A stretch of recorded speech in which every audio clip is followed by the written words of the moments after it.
Qui sont ces hommes pour me juger? Dites-vous qu'à force de craindre d'être vous-même, vous devenez personne. On ne peut pas attendre de quelqu'un qui nous donne l'autorisation d'être qui on est. C'est qu'on craint le jugement d'une personne qui est imparfaite elle-même. Putain, je suis fatigué, sa grand-mère. Putain. Bien le bonjour camarade, c'est ton boy Charo, un gars qui osera te dire la vérité que même ton meilleur ami n'oserait pas te dire. Et bienvenue sur Lord Ravmin, la chaîne qui a pour but d'attiser le brasier de la connaissance de soi. C'est bon les gars, je suis redevenu écolier, j'ai commencé en BTS, et là on revient chaud patate. Mais s'il y a bien un truc que j'ai remarqué, c'est que là c'était premier cours, la rentrée, là il est 22h quand je tourne cette vidéo, là je suis claqué. Et je le fais pour toi, camarade, c'est important pour moi, ça compte. Mais bref, j'ai remarqué un truc, c'est dans une classe quand personne se connaît, le truc c'est tout le monde attend que quelqu'un brise la glace. Ils attendent que cette personne brise la glace pour pouvoir, comment dire, se libérer. Comme si cette personne en question devait donner l'autorisation aux autres de pouvoir parler. Et le problème dans l'histoire, c'est que on ne peut pas attendre de quelqu'un qui nous donne l'autorisation d'être qui on est, de nous libérer. Donc je suis arrivé à la conclusion qu'au final, les gens avaient peur d'être uniques, d'être authentiques, d'être eux-mêmes. Et tout le monde a fait cette erreur à l'époque. Moi-même, je suis pas un super-héros, je suis pas un super guerrier. Moi-même, j'ai appris de mes erreurs, j'ai observé le monde. Et moi, la première gêne que j'avais à l'époque, c'était cette gêne publique. Moi, là, les vidéos que je fais là, c'était inimaginable pour moi à l'époque. J'appréhendais beaucoup mes interactions sociales. Mais je me suis posé à un moment donné, je me suis dit, mais attends, c'est pas normal. C'est pas normal avec ce que je pense, ce que je sais. Je dois le distribuer au monde, je dois le partager. Et ça serait dommage que je me restreigne parce que je suis en fait un cas unique, un cas authentique par rapport au monde, par rapport à la masse qui m'entoure, par rapport à mes proches, par rapport aux gens que je rencontre quand je marche dehors pour aller chercher une baguette de pain. Si je fais des vidéos LODRAF, si je suis LODRAF, c'est parce que j'ai décrété que moi j'avais ma place dans ce monde. Et ce n'est pas parce que des gens ont décrété que je n'étais pas comme eux que je dois plus parler, que je ne peux plus m'exprimer, qu'il faille impérativement me mettre de côté. Qui sont ces hommes, eux, pour me juger? Mais quelque chose d'absurde par rapport à la peur du jugement, c'est qu'on craint le jugement d'une personne qui est imparfaite elle-même. Et surtout, chose cruciale, c'est que la personne qui juge, bah elle-même, elle a en elle cette peur d'être jugée. Paradoxal. Donc, par conséquent, ça crée un monde à la con où tout le monde juge et a peur d'être jugé en même temps.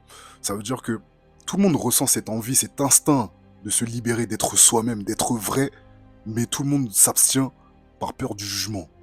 C'est con. Donc n'oubliez jamais ça quand vous êtes là, vous êtes timide. Imaginons vous êtes timide, vous voulez vous abstenir. Mais dites-vous que la personne qui est en face de vous, elle rêve d'être elle-même. Dites-vous qu'à force de craindre d'être vous-même, vous devenez personne. Faut que tu réalises à quel point la peur du jugement est quelque chose de ridicule. En fait, c'est quelque chose qui te rend mentalement faible. Et si tu t'estimes, c'est pas l'image que tu es censé te faire de toi-même. Les personnes en qui tu crains le jugement, en réalité, tu les cales au-dessus de ta tête. En fait, c'est comme si tu les laissais devenir tes dieux. Et écoute, dans le fond, on a tous un brin de folie, on a tous quelque chose qui a envie de se libérer, d'être vraiment qui on est. Il ne faut pas que tu oublies que tu perds du temps en essayant d'être comme tout le monde. Ton temps est trop précieux pour que tu le perdes, tu le dépenses à essayer de plaire à tout le monde. Tu prends trop de raccourcis, soit direct, soit authentique, soit toi-même. S'il y a un gars qui te fait chier, dis-lui. S'il y a une meuf qui te plaît, dis-lui. Si t'as un gars qui te plaît, dis-lui. Si t'as des messages à faire passer, dis-le nous à tous. Passe le message. En fait, le problème, c'est que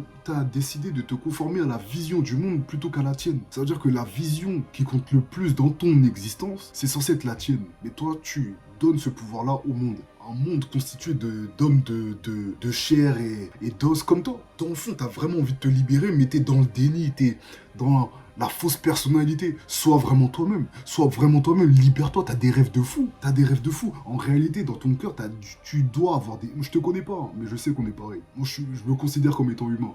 Comme étant, en fait, juste honnête envers ma propre nature. Donc j'imagine que si j'ai appris, j'ai regardé, j'ai étudié la nature humaine à travers moi, j'imagine que à quelque chose près on doit se ressembler. Tu dois sans doute viser haut, mais tu n'écoutes pas cette voix-là. Parce que tu as peur, tout simplement. Le monde est trop rentré dans ta tête. Tu dois voir le fait d'être toi-même comme étant une question de survie. C'est l'empreinte que tu laisses dans ce monde. C'est important que tu sois toi-même. N'oublie pas que le temps passe. N'oublie pas que le temps passe. Parce que quand tu seras dans la tombe, la première chose à laquelle tu penseras, c'est de te dire: Ah, j'ai pas été vraiment moi-même, j'ai pas été à moi-même à 100%. Il faut pas que ça arrive. S'en aller dans les regrets, c'est la pire des choses. Tu dois voir le fait de vivre ta vie à 100% comme étant un essentiel.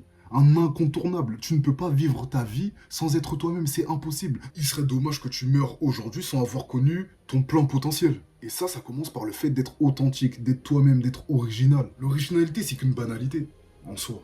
L'originalité est une banalité. Ta personne a forcément quelque chose à offrir dans ce monde. Et il faut pas que tu craignes le fait d'être jugé. Parce que c'est toujours les plus forts, mentalement, qui écrivent l'histoire. Regarde-moi par exemple. Là, je suis là, je te parle avec un micro de merde. Avec une qualité téléphone pas ouf. Là, dis-toi, là, ma caméra, c'est mon téléphone de tous les jours.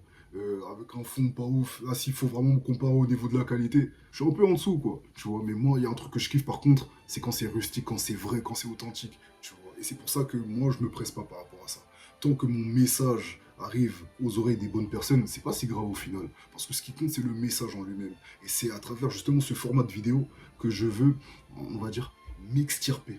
Ça veut dire revenir à l'essentiel, revenir à la base. Pas besoin de montage en tout genre. Moi, je peux te faire des montages drôles par-ci par-là, mais jamais de la vie. Je vais penser au montage de fou quand je le fais. Non, là, je fais ça en boum boum, deux jours, un jour à la limite. Ça peut être juste quelques heures si je me presse. Mais sinon, le fait d'être authentique, pour moi, c'est primordial. Je me dois d'être authentique quand je te parle. Écoute bien ce que je vais dire. Moi, je préfère être seul au monde, d'être incompris de tous pour ce que je suis, que d'être accueilli pour ce que je ne suis pas. Parce que dis-toi qu'ici-bas, maintenant, rester soi-même, être soi-même, c'est limite une mission de vie. Comprends que tu es légitime d'être toi-même. Il n'y aura aucune occasion, aucune personne qui te dira tu es libre d'être toi-même. Mais moi, je le fais. Tu as le droit d'être toi-même. N'attends rien de l'extérieur parce que si tu t'appuies sur l'extérieur, il se passera absolument rien. Ça doit venir de toi-même. Si tu veux t'imposer, tu dois le faire de toi-même. Personne ne te donnera l'autorisation de le faire. Et surtout, surtout, n'aie pas peur de la solitude. Tu dois émaner cet amour propre. Comme je l'ai dit dans ma dernière vidéo, c'est important, c'est la base de toute chose. Dis-toi, moi, de mon côté, je suis pas complètement détaché du jugement des autres. Je vais pas te mentir, parce que là, si je peux pas me balader nu tout seul dans la rue, comme ça là, en plein jour, non, je peux pas le faire. Mais quand il s'agit de ce que je dois être, de ma destinée, du chemin que j'ai envie d'emprunter, personne ne peut donner son avis. Je peux écouter les conseils. Tu parles, c'est un conseil, ok, j'écoute. Mais il y a un truc que je ressens ici, et je t'assure que personne ne pourra déroger à la règle. Et je ne crains pas en la désillusion. Pourquoi? Parce que j'ai foi et confiance en mon instinct. Mon intuition me guide chaque jour, à chaque fois que je fais les choses. Et notez que c'est les vainqueurs qui écrivent l'histoire. Ils diront toujours que tu vises trop loin, trop grand pour toi. Mais une fois accompli, ils diront que tu as eu raison de le faire. C'est pour ça que je dis que c'est les vainqueurs qui écrivent l'histoire.